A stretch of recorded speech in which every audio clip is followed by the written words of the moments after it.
이 십계명은 매우 간단 명료하지만 이 세상의 인간들을 위해서 필요한 모든 것은 다 포함하고 있고 잘못된 부분이 한 군데도 없는 훌륭하고 완벽한 법이라고 저는 말씀을 드릴 수가 있습니다.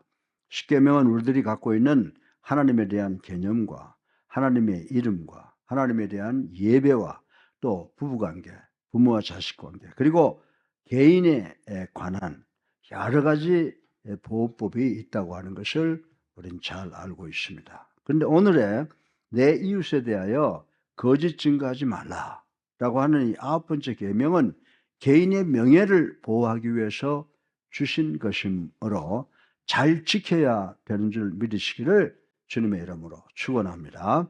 오늘 설교 본론의 첫째로 한 가정에 거짓 증거하는 아버지가 있음을 생각을 해 보겠습니다. 우리 다 같이 요한복음 8장 44절 상반절을 한번 읽어보겠습니다. 시작.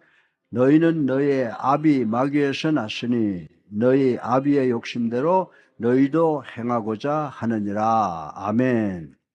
이 말씀의 의미는 사단은 모든 거짓말쟁이의 아버지라는 말씀입니다. 따라서 여러분이 거짓말하면 여러분은 사탄의 자식들이 된다라고 말씀을 드릴 수가 있습니다. 우린 성경에서 제일 먼저 에덴 동산에서 누구를 만나죠? 사탄을 만나게 되는데 사탄이라고 하는 단어의 의미는 중상과 모략하는 자다라고 하는 의미를 갖고 있습니다. 하나님께서 아담과 하와에게 창세기 2장 17절을 맞이해서 선악을 알게 하는 나무와 열매는 먹지 말라. 내가 먹는 날에는 반드시 죽으리라 하고 말씀을 하셨습니다. 그런데 창세기 3장 4절에 와서 보면 사단은 하와에게 뭐라고 말합니까? 너희가 결코 죽지 아니하리라 라고 간구하게 거짓말을 함으로 하나님을 중상하고 모략하는 것을 우리는 본문을 통해서 볼 수가 있습니다. 그리고 사단은 거기서 끝을 내지 아니하고 3장 5절에 와서 보면 너희가 그것을 먹는 날에는 너희 눈이 밝아져서 하나님과 같이 되어 선악을 알 줄 하나님이 아심이니라 라고 거짓말을 함으로 하나님의 진리와 하나님의 의와 하나님의 선하심을 완전히 중상모략하고 있는 것을 우리는 볼 수가 있습니다. 이 사단의 말은 하나님께서 아담과 하와를 속이고 있다는 말인 것입니다. 바꾸어서 말하면 하나님께서 가장 좋고 유익한 것을 아담과 하와로부터 숨기고 있다, 이렇게 거짓말을 하고 있는 것입니다. 그러나 사단은 사람들 앞에서 하나님에 대해서 거짓 증거할 뿐만이 아니라 하나님 앞에서 사람에 대해서도 거짓 증거를 하고 있다는 것입니다. 여러분들 욥기 1장 8절에 보면요, 여호와께서 사단에게 말씀하십니다. 내가 내 종 욥을 위하여 보았느냐? 그와 같이 온전하고 정직하여 하나님을 경외하며 악에서 떠난 자가 이 세상에 없느니라 라고 자랑을 하십니다. 하나님의 이 말씀을 들은 사탄은요, 욥기 1장 9절로 10절에 욥이 어찌 까닭 없이 하나님을 경외하리까? 주께서 그와 그의 집과 그의 모든 소유물을 울타리로 두르심 때문이 아니니까. 주께서 그의 손으로 하는 바를 복되게 하사 그의 소유물이 땅에 넘치게 하셨기 때문입니다 라고 하는 것입니다. 사단은 하나님께서 욥에게 뇌물을 주고 욥에게 너무 잘해주기 때문에 욥이 하나님을 두려워하고 하나님께 예배, 하나님을 경외하는 것입니다 라고 참수하고 있는 모습을 우리는 볼 수가 있게 되는 것입니다. 사랑하는 성도 여러분, 여러분들은 사단이 인간 하와에게 하나님을 중상하고 모략하고 반대로 하나님 앞에서 또 인간을 참수하는 사탄을 볼 수가 있어야 된다라고 하는 것입니다. 사단은 신앙생활을 열심히 하는 여러분들에게, 신앙생활을 열심히 하는 사람들에게, 야, 저 사람이 교회 열심히 나가는 이유는 교회를 이용해서 자기 사업을 일으키기 위함이며 자기의 개인적 유익을 먹기 위해서 나간다라고 중상모략을 한다는 것입니다. 또 사단은 어떤 목회자를 쓰러뜨리기 위해서 저 사람이 목회 생활을 하는 것은 개인적 욕심을 취하고 개인적 영광을 얻기 위해서 한다라고 참소를 한다라고 하는 것입니다. 사랑하는 성도 여러분, 그러나 저는 하나님께서 사단의 참소에도 불구하고 욥을 신임하고 욥을 사랑한 것에 대하여 진심으로 감사를 드립니다. 하나님은 사단의 참소를 들으시고 너는 내 종 욥을 모른다. 내가 욥의 소유 전부를 다 취해간다고 해도 욥은 여전히 나를 경외하고 나를 믿고 나를 사랑할 것을 나는 확신한다 라고 말씀을 하신 것입니다.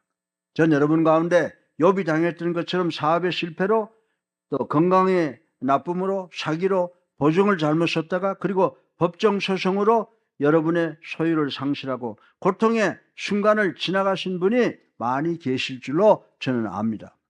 그럼에도 불구하고 하나님을 부인하지 아니하시고 원망하지 아니하시고 그 역경을 꿋꿋하게 극복하고 아직도 하나님을 경외하고 하나님의 도를 지키는 여러분에 대해서 진심으로 감사를 드립니다. 여러분들은 사탄에게 내가 나에게 어떤 시험을 주어도 나는 하나님을 경외하고 하나님의 도를 지키고 하나님을 사랑하겠다라고 확신의 모습을 보여주시는 분들이라고 저는 믿습니다. 여러분의 이런 믿음은 사단의 참소, 즉 사단의 중상모략을 원천봉쇄해 버리는 수단과 방법이 된다는 것입니다.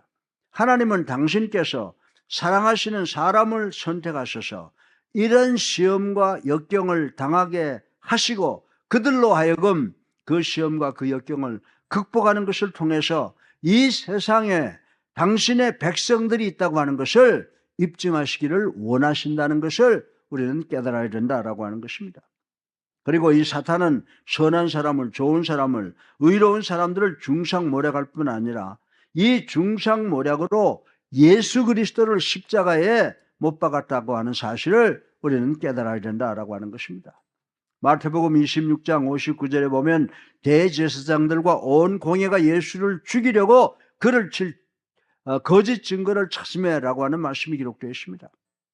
유대인들은, 특별히 바리새인들은 예수 그리스도를 십자가에 못 박기 위해서 거짓 증언을 하고 다녔다라고 하는 것입니다. 사단은 거짓 증언을 사용해서 예수 그리스도를 십자가에 못 박았다라고 하는 것입니다. 사랑하는 성도 여러분, 만약에 여러분과 우리가 거짓 증언을 한다면 여러분은 엄청난 범죄자의 조직원들이 된다는 사실을 깨달아야 된다라고 하는 것입니다. 그렇게 되면 여러분의 아버지는 사탄이 되고 여러분과 우리 모두는 사탄의 자식이 되는 거나 마찬가지라고 성경은 우리들에게 오늘 교훈을 해주고 있다라고 하는 것입니다. 이 사실을 명심하시는 우리 모두가 되시기를 주님의 이름으로 축원합니다. 둘째로 한 가정에 있는 거짓 증거하는 자식들을 생각해 보겠습니다. 예수님께서 요한복음 8장 44절에 너희는 너희 아비 마귀에서 났으리라고 했습니다. 그러면 이 가정 안에서 거짓 증거함으로 사탄의 자녀가 된 사람들은 누구입니까? 우리 다 같이 출애굽기 23장 1절부터 2절을 함께 읽어보겠습니다. 시작. 너는 거짓된 풍설을 퍼뜨리지 말며 악인과 연합하여 위증하는 증인이 되지 말며 다수를 따라 악을 행하지 말며 송사의 다수를 따라 부당한 증언을 하지 말며. 아멘. 여러분, 이 말씀의 의미가 뭡니까? 위증하지 말라는 것입니다. 위증이라고 하는 말은 어떤 사람이 법정에 서서 본인은 진실 외에는 절대로 말하지 않겠습니다라고 선서를 한 후에 거짓말을 하는 것을 이야기하고 있습니다. 이 위증도 거짓 증거하지 말라는 계명을 어기는 것이 된다고 성경은 이야기를 하고 있습니다. 여러분이 만약에 위증하면 하나님의 진노가 여러분에게 임한다는 것입니다. 이 세상에서 특별히 법정에서 위증하는 경우를 많이 보게 됩니다. 많은 사람들이 법정에 서서 돈 몇 푼만 주면, 그리고 힘 있는 자의 협박에 의해서 거짓 증언하는 사람들이 많이 있다라고 하는 것입니다. 우리도 보잖아요. 대통령 사건을 놓고 법정에 나와서 거짓말하는 사람들을 많이 보고 있습니다. 위증하는 사람들을 많이 보고 있습니다. 사랑하는 성도 여러분, 여러분이 어떤 경우에 법정에 증인으로 증언대에 서서 위증으로 판사나 검사나 변호사의 눈은 속일 수가 있을 것입니다.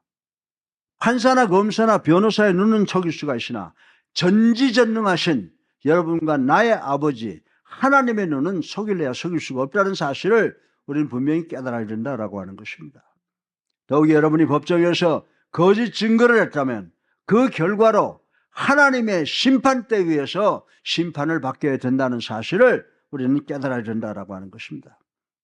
바꿔서 말하면 여러분이 거짓 증언을 해서 살인자나 도둑이 풀려나오게 된다면 하나님께서 그 살인자, 그 도둑 대신에 여러분과 저를 살인자와 도둑의 명단에 끼워 넣을 것이라고 하는 사실을 우리는 깨달아야 된다라고 하는 것입니다. 여러분이 거짓 증거하면 여러분은 이 계명을 어기는 것이 되는 것입니다. 세상의 법정보다 더 무서운 법정이 그 언젠가 우리 모두에게 필연적으로 다가오게 되어 있다라고 하는 것입니다. 거룩한 심판자의 한 손에 우리 모두에 관한 기록을 들고 우리를 심판하실 것이라는 사실을 우리는 분명히 깨달아야 된다라고 하는 것입니다. 이 절대 심판자 앞에서 우리 모두는 두려움과 떨림으로 내 순서를 기다리게 되는 날이 반드시 있을 것을 우리는 깨달아야 된다라고 하는 것입니다. 사랑하는 성도 여러분, 내 이웃에 대하여 거짓 증거하지 말라 라고 하는 계명은 내 이웃의 마음속에 의심의 동기를 갖도록 하는 잘못된 말을 던지지 말라는 하나님의 말씀이라고 하는 것입니다.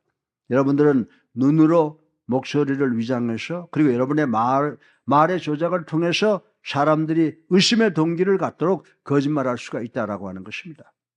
그러나 여러분들이 거짓말을 함으로 세상 사람은 속일 수 있을는지 모르지만은 여러분들이 속일 수 없는 분이 한 분 계신다라고 하는 것입니다.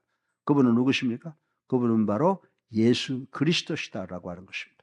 그리고 하나님께서 우리에게 뭐라고 말씀하셨어요? 내 이웃을 거짓 증거하지 말라라고 분명히 말씀했습니다. 그리고 이 사탄의 가정의 이론 중에 주변을 비방하는 사람들이 있습니다. 야고보서 4장 11절 상반절에 보면요, 형제들아 서로 비방하지 말라라고 있습니다. 가십을, 즉 근거 없는 말을 만들어서 이웃을 비방한다라고 하는 것은 더럽고 추악하고 무서운 범죄라고 성경은 말씀을 해주고 있습니다. 사랑하는 예수님께 성도 여러분, 우리의 교인들은 절대로 가십을 근거 없는 말, groundless rumor라고 그러죠. 근거 없는 말을 통해서 이웃을 비방하는 죄를 짓지 마시기를 주님의 이름으로 간절히 부탁을 드립니다. 사단은 교회 성도들로 하여금 가십을 만들어 서로 비방하기를 원하고 시도합니다. 따라서 우리 모두는 매일 하나님 저의 입술을 주장해 주시옵소서라고 간절히 기도해야 됩니다. 미국의 유명한 A.B. 심슨이라고 하는 목사님은 나는 전류가 흐르는 전선을 잡기를 원하지 어느 하나님의 종을 비방하는 짓은 하지 않겠다라고 공공연하게 고백한 것을 읽은 적이 있습니다. 그럼에도 불구하고 수많은 그리스도인들이 이 말을 통해서 서로에게 비방함으로 상처를 입히고 있다는 사실을 우리는 부인할 수가 없습니다. 사랑하는 성도 여러분, 우리가 가십에 비방에 귀를 기울이는 것마저도 내 이웃에 대하여 거짓 증거하지 말라라는 계명을 어기는 것이 된다는 사실을 우리는 깨달아야 됩니다. 여러분들은 도적질하는 것이 죄지만 도둑질한 물건, 즉 작물을 받거나 사들이는 것도 죄라는 사실을 잘 아실 줄로 믿습니다. 여러분들이 가십을 듣고 있으면 그 가십과 비방을 만들고 전하는 범죄에 동참하는 것이 된다는 사실을 우리는 깨달아야 될 줄로 믿습니다. 어떤 사람이 왜 모든 사람이 나한테 모든 것을 털어놓거나 이야기하기를 원하는지 모르겠어 라고 아주 자랑스럽게 말하는 사람들이 있습니다. 왜 사람들이 여러분에게 모든 말을 와서 전하기를 원하는지 아십니까? 만약 여러분과 제가 그런 사람이라면 그런 현상은 자랑할 게 못 됩니다. 왜냐하면 세상 사람들이 여러분과 저의 귀를 쓰레기통으로 알기 때문이라고 와서 말하기를 좋아한다라고 생각을 하시면 틀림이 없다라고 하는 것입니다. 따라서 하나님의 말씀에서 내 이웃에 대하여 거짓 증거하지 말라라는 계명은 여러분 모두에게 입 다물고 있으라고 하는 의미가 아니고 여러분의 이웃을 위해서 확실한 그리고 증거가 있으면 증거가 있는 대로 말씀하시라고 하는 그 의미를 가지고 있다라고 하는 것입니다. 레위기 5장 1절에 보면은 말할 것은 말해야 되느니라 라고 있습니다. 요즘 경찰 계통에 있는 분들의 말을 들어보면요, 주변에서 일어나는 부정과 불의한 일들, 즉 범죄는 그 사건을 목격한 사람, 들은 사람이 신고하고 증언해 줄 용기만 있다면 그런 사건을 사전에 차단하고 위험을 방지할 수 있다고 한 말을 제가 여러 번 들은 적이 있습니다. 따라서 여러분이 올바른 말과 진실한 증언을 거부한다면 여러분은 내 이웃에 대하여 거짓 증거하지 말라는 계명을 어기는 것이 된다는 사실을 깨닫는 우리 모두가 되시기를 주님의 이름으로 축원합니다. 반면에 여러분들이 선하고 좋은 사람이 중상과 모략을 당해서 이름이 땅에 떨어지고 심적으로 고통을 당하고 있다는 소식을 듣는다면, 그리고 그 중상 모략자들이 그에 대해서 하는 말이 진실이 아닐 때는 바로 일어나서 그렇지 않다고 반박할 수 있는 용기를 가져야 되는 줄로 믿으시기를 주님의 이름으로 축원합니다. 진실을 증거하는 힘을 상실하게 될 때 우린 요한복음 8장 44절에 나타나는 사탄의 가정의 일원이 된다는 사실을 우리는 깨달아야 됩니다. 이 사람들은 처음에는 거짓말로 시작을 해서 그리스도인들을 중상모략을 통해서 비평하고 비난을 합니다. 결국 이들은 하나님의 아들을 중상모략으로 십자가에 못 박았습니다. 여러분은 어떻습니까? 여러분들도 이 사탄의 가정의 일원입니까? 그러면 왜 사람들이 거짓말을 합니까? 사람들은 거짓말을 하기 때문에 거짓말쟁이가 되는 것이 아닙니다. 사람들이 거짓말쟁이기 때문에 거짓말을 하게 되는 것입니다. 따라서 거짓말쟁이는 태어나는 것이다 라고 말씀을 드릴 수가 있습니다. 마태복음 15장 19절에 마음에 나오는 것은 거짓 증언과 비방이라고 했습니다. 따라서 인간의 마음속에 죄성 때문에 서로 거짓 증거를 하게 되어 있다는 것입니다. 우리 인간들이 거짓 증거하는 죄를 해결할 수 있는 유일한 길이 무엇인지 아십니까? 예수를 나의 구주로 살아계신 하나님의 아들로 믿고 영접하고 세례받아 뉴 크리처, 새로운 피조물이 되는 길이라고 말씀을 드릴 수가 있습니다. 예수님께서 진리의 아버지시고 사탄은 거짓말쟁이의 아버지가 되는 것입니다. 잠언 14장 8절에 보면 미련한 자의 어리석음은 속이는 것이니라 라고 했습니다. 여러분들이 이 세상에서 가장 바보스러운 것은 부정직한 사실이라는 것을 아십니까? 이 세상에서 거짓 증거하는 것보다 더 사람의 마음을 아프게 하는 것은 없습니다. 사랑하는 성도 여러분, 여러분의 돈이나 물건이나 여러분이 잘못되면 바꿀 수 있고 고칠 수 있고 팔고 살 수가 있다라고 하는 것입니다. 그러나 여러분의 말을 통해서 흘려보낸 것은 다시는 돌아오지 못한다는 사실을 우리는 그리스도인들로서 깨달아야 되는 것입니다. 사랑하는 성도 여러분, 하나님께서 이런 죄를 미워하시고 증오하십니다. 하나님께서 이런 모든 것을 불태워버리시겠다고 말씀하셨습니다. 여러분들은 난 아무것도 훔치지 않았습니다. 난 살인하지 않았습니다. 나는 간음하지 않았습니다 라고 하십니까? 그러면 여러분은 이웃에 대해서 거짓 증거한 적 있습니까? 여러분이 잠언 6장 16절부터 18절에 보면 하나님께서 가장 싫어하고 미워하시는 7가지 리스트에 살인이나 도둑질이나 간음하는 것은 기록되지 않았습니다. 그러나 거짓 증거를 기록하고 있는 것을 우리는 기억을 해야 된다라고 하는 것입니다. 그러면 왜 하나님께서 특별히 거짓 증거를 미워하십니까? 거짓 증거가 세상을 저주하기 때문입니다. 거짓 증거가 예수 그리스도를 못 박았기 때문입니다. 여러분이 거짓 증거를 한다면 여러분은 사탄과 같은 짓을 합니다. 그러나 여러분과 그리고 우리가 진실만을 말한다면 우리는 주님같이 될 수 있다는 것을 명심하시는 우리 모두가 되시기를 주님의 이름으로 축원합니다. 넷째로 마지막으로 거짓 증거하는 사람들의 종말을 한번 생각을 해보겠습니다. 거짓말하는 자의 어리석음만을 보시지 말고 거짓말하는 가족들의 종착 지점이 어디인지 한번 여러분들 생각해 보시기 바랍니다. 우리 다 같이 요한계시록 2장 1절, 21절, 8절 하반절 같이 한번 읽어보겠습니다. 시작. 거짓말하는 모든 자들은 불과 유황으로 타는 못에 던져지리니 이것이 둘째 사망이라. 아멘. 이 말씀이 바로 하나님의 말씀인 줄로 믿으시기 바랍니다. 또한 마태복음 25장 41절 하반절에 뭐라고 말씀하셨습니까? 나를 떠나서 마귀와 그 사자들을 위하여 예비된 영원한 불에 들어가라 라고 말씀했습니다. 이 말씀에 사자라고 하는 말의 의미는 메신저라고 하는 말이거든요. 다시 말해서 전령이라고 하는 의미를 갖고 있습니다.